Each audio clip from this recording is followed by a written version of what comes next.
So this local Pisa shop will repair my bike. I've lost one bolt.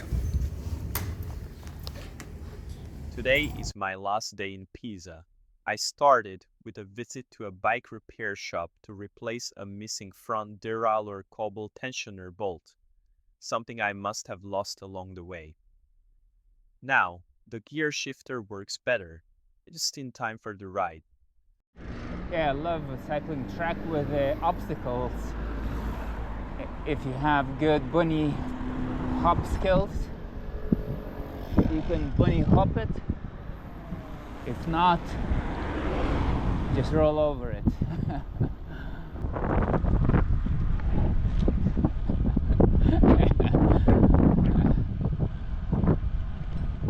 Various different cyclists out there, all different styles of cycling. Almost San Francisco Bridge in Putignano, which is actually incorporating Reglione, which is next to the Pisa. Although Putignano seems to be a quiet suburb of Pisa, bordering with Reglione, it has a nice park where I just had lunch. But Reglione and Putignano looks more like a dying out village where nothing is happening. No young people are willing to move in. I spent part of the day exploring Putignano and Reglione, two small villages just 3 miles from Pisa's center.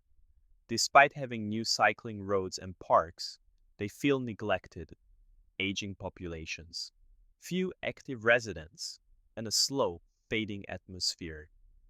It's a stark contrast to the energy of Pisa. Before heading back, I stopped for the real deal. Original yogurt ice cream with wild berries.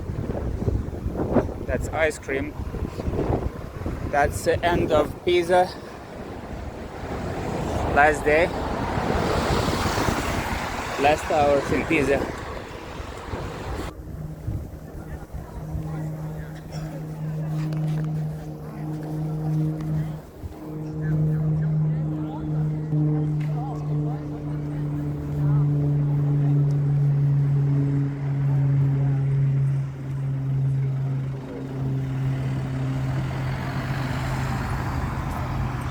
Getting everything ready for the ride, which starts right after breakfast. Tomorrow, the real journey begins.